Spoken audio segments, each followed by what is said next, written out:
নমস্কাৰ আপোনালোক সকলোকে পুনৰবাৰ আপু নিউজৰ অন্য এটা ভিডিঅ' লৈ স্বাগতম জনাইছো। আমাৰ ভাৰতবৰ্ষৰ যিসকল নেকি দৈনিক কাম কৰা মানুহ আছে তেওঁলোকৰ কাৰণে ঘোষণা কৰিছে কেবাটাও ভাল খবৰ। যিসকলে নেকি দৈনিক কাম বন কৰে, যিসকল লোকে নেকি বিভিন্ন কোম্পানীত কাম কৰে, চৰকাৰী চাকৰিয়াল সকলক বাদ দি আমাৰ অসমৰ আমাৰ ভাৰতবৰ্ষৰ প্ৰত্যেকজন কাম কৰা মানুহৰ কাৰণে ঘোষণা কৰিছে কেবাটাও ভাল খবৰ। তো ভিডিওটো প্ৰথমৰ পৰা শেষলৈকে চাই থাকিব। আপোনালোক সকলোৰে কাৰণে ঘোষণা কৰা সেই খবৰ কেইটানো কি মই আজি আপোনালোকক সেই সম্পৰ্কে জনাম। তো মই শ্ৰীপাঞ্জল গগৈ, আপোনালোকে চাই আছে আপু নিউজ। আহক আৰম্ভ কৰোঁ আজিৰ ভিডিঅ'। আগবাইছোঁ প্ৰথমটো ভাল খবৰৰ ফালে। প্ৰথম ভাল খবৰটো দিয়াৰ আগতে আপোনালোকক সৰুকৈ এটা ৰিকুৱেষ্ট, খবৰ কেইটা যদি চাই ভাল লাগে লাইক এটা কৰিবলৈ কিন্তু নাপাহৰিব। আমাৰ ভাৰতবৰ্ষত যিমানবিলাক নেকি বেচৰকাৰী প্ৰতিষ্ঠানত কাম কৰা মানুহ আছে তেওঁলোকৰ বাবে প্ৰথমটো ভাল খবৰ ওলাই পৰিছে। এতিয়াৰে পৰা প্ৰত্যেকটো কোম্পানীয়ে তেওঁলোকৰ কোম্পানীত কাম কৰি থকা কৰ্মচাৰীসকলক হেল্থ ইন্সুৰেন্স প্ৰদান কৰিব লাগিব আৰু প্ৰত্যেক বছৰে বছৰে তেওঁলোকক হেল্থ চেকআপ কৰিব লাগিব বুলি জনাইছে। হেল্থ চেকআপ কৰিব লাগিব প্ৰত্যেক বছৰে বছৰে। হেল্থ ইন্সুৰেন্সটো বেলেগ বস্তু, হেল্থ চেকআপটো বেলেগ বস্তু, ঠিক আছে। তো হেল্থ ইন্সুৰেন্স মানে কি আৰু গোটেই বস্তুবিলাককে সাঙুৰি লয়। হেল্থ চেকআপৰ পৰা ধৰি আপোনাৰ বেমাৰ আজাৰ হ'লে সেই বেমাৰ আজাৰ ঠিক কৰালৈকে গোটেইখিনি হেল্থ ইন্সুৰেন্সৰ ভিতৰতেই পৰি থাকে। কিন্তু হেল্থ চেকআপটো মানে কৈছে কি প্ৰত্যেক বছৰে বছৰে প্ৰত্যেক ব্যক্তিয়ে নিজৰ হেল্থটোক পৰীক্ষা কৰিব লাগে, নিজৰ শৰীৰটোক পৰীক্ষা কৰিব লাগে যে মোৰ শৰীৰটো ঠিকে আছে নে নাই, মোৰ শৰীৰত কিবা বস্তু আপছ ডাউন হৈছে নেকি, এই বস্তুবিলাক পৰীক্ষা কৰিব লাগে। এতিয়া নৰেন্দ্ৰ মোদী ডাঙৰীয়া, হিমন্ত বিশ্ব শৰ্মাদেৱ তেওঁলোকেতো কেইদিন পাছে পাছে নিজৰ হেল্থ চেকআপ কৰি থাকে। ডাঙৰ ডাঙৰ চেলিব্ৰিটিবিলাকেতো দৈনিক হেল্থ চেকআপ কৰি থাকে। এতিয়া আমাৰ হাতত যিহেতু ইমান পইচা পাতি নাই, তো সেইকাৰণে আমি এটলিষ্ট বছৰেকৰ মূৰত হ'লেও হেল্থ চেকআপ কৰিব লাগে যাতে আমি কিবা ডাঙৰ বেমাৰৰ পৰা বাচিব পাৰোঁ। এতিয়া যিমানবিলাক নেকি কোম্পানী আছে কোম্পানীসমূহক নিৰ্দেশনা দি দিছে তেওঁলোকৰ এমপ্লয়ীসমূহক প্ৰত্যেক বছৰে হেল্থ চেকআপ কৰোৱাব লাগিব।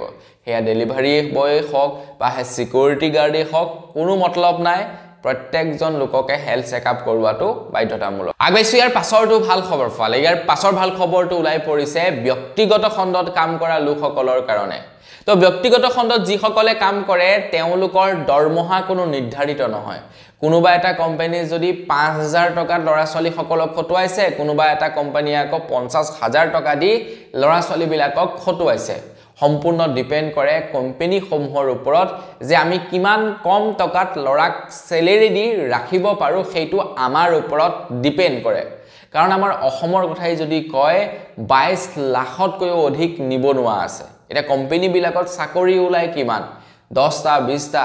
তো 10টা 20টা চাকৰিৰ কাৰণে 1000-2000 লোকে এপ্লাই কৰে। তো সেইবাবে কোম্পানীবিলাকে কৰে কি যে আমি আমাৰ ইচ্ছা অনুসৰি দৰমহা দিম। কিছুমান কোম্পানীয়েতো জইন কৰাৰ আগৰলৈকে দৰমহা কিমান হ'ব সেইটোকে নকয়, জইন কৰাৰ পাছতহে দৰমহা কিমান হ'ব সেই সম্পৰ্কে অৱগত কৰায়। এতিয়া কেন্দ্ৰ চৰকাৰৰ ফালৰ পৰা কৈছে যে মিনিমাম এটা চেলেৰি ধৰি দিব লাগিব, তাৰ পাছতহে মেক্সিমামলৈ যাব। মানে প্ৰত্যেকটো কোম্পানীৰ বাবে মিনিমাম চেলেৰি ফিক্সড হ'ব।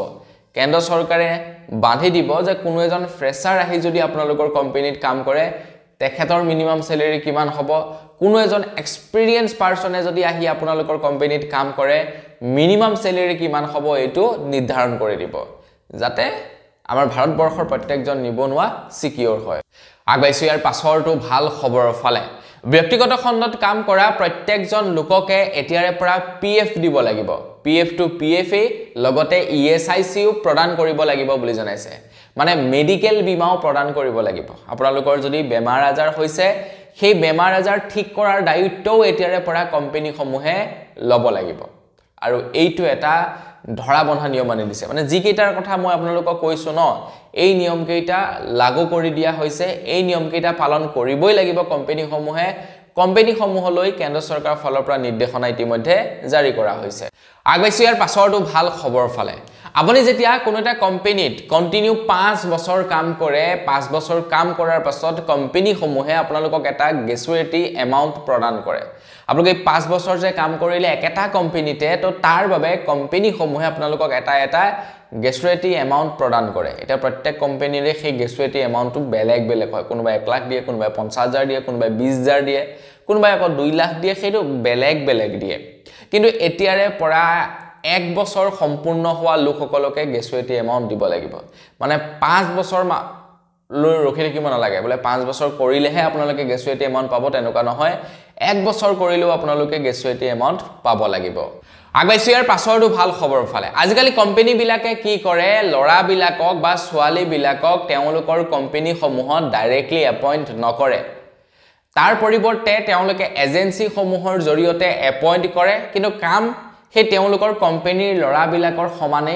খটুৱাই থাকে ইয়াৰ একমাত্ৰ কাৰণ কি লৰা বিলাকক তেওঁলোকে যদি ডাইৰেক্টলি এপইন্ট কৰে কোম্পানী বিলাকে স্যালাৰি দিব লাগিব আৰু তেওঁলোকে যদি এজেন্সিৰ জৰিয়তে বা কোনো এটা এজেন্টৰ জৰিয়তে যদি কোনো এজন লোকক মানে তেওঁলোকৰ তাতে কাম কৰিবৰ কাৰণে সুবিধা দিয়ে তেন্তে তেওঁলোকে কমিশন বেচিছত দিব পাৰে কমিশন বেচিছত কোনো এটা লৰাক ৰাখিলে কোম্পানীৰ যথেষ্ট লাভ হয় কোম্পানীয়ে পিএফৰ পইচা দিব নালাগে ইএসআইচিৰ পইচা দিব নালাগে মাহে মাহে দৰমহা দিব নালাগে লৰাটোৱে কাম কৰিলে পইচা পাব নকৰিলে নাপাব এনেকুৱা ঢেৰ মানে কিবা কিবি কোম্পানী বিলাকে আজিকালি কৰি থাকে মানে তেওঁলোকৰ লাভৰ কাৰণে কিন্তু কেন্দ্ৰ চৰকাৰে কৈছে যে এতিয়াৰে পৰা আপোনালোকৰ কোম্পানীত যদি কোনো এজন লৰা সংযুক্ত হৈছে সেই লৰাজনক আপোনালোকে এতিয়া জব অফাৰ লেটাৰ প্ৰদান কৰিব লাগিব আৰু তাৰ লগতে যুৱকজনক মানে যিবিলাক নেকি এজন মানে ৰেগুলাৰ কৰ্মচাৰীয়ে যিবিলাক সুবিধা পায় সেই সুবিধাসমূহ দিব লাগিব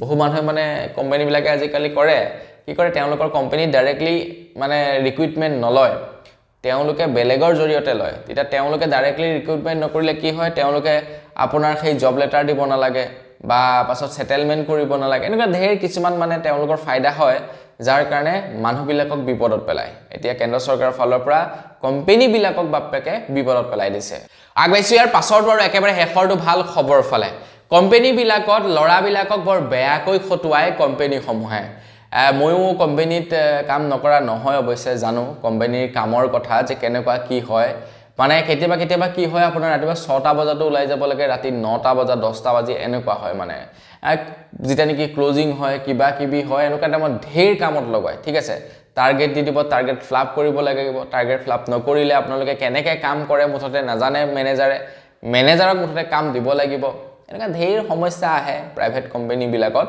এটা খবৰ লাই পৰিছে যে প্ৰাইভেট কোম্পানী সমূহে ওভাৰটাইম লৰা বিলাকক কামত খটুৱাও কোনো কথা নাই কিন্তু ওভাৰটাইম কামত খটুৱালে ওভাৰটাইমৰ পইচা পৰিশোধ কৰিব লাগিব কোম্পানী বিলাকে আৰু যদি ওভাৰটাইমৰ পইচা পৰিশোধ নকৰে তেনেহলে কোম্পানীৰ ওপৰত পেনাল্টি লগাব কেন্দ্ৰ চৰকাৰে এইটো কেনেকুৱা পাইছে বাৰু কমেন্ট সেকশনত জনাব প্ৰায় এনেকুৱা 10টা মান নিয়ম ঘোষণা কৰিছে যিকেইটা আপোনালোকৰ বাবে প্ৰয়োজনীয় সেইকেইটা আজি আপোনালোকক জনালো তো জানি কেনে পালে জনাব পুনৰ আপোনালোক পৰা খাজৰে বিৰাম মাগিছো ধন্যবাদ জয় অসম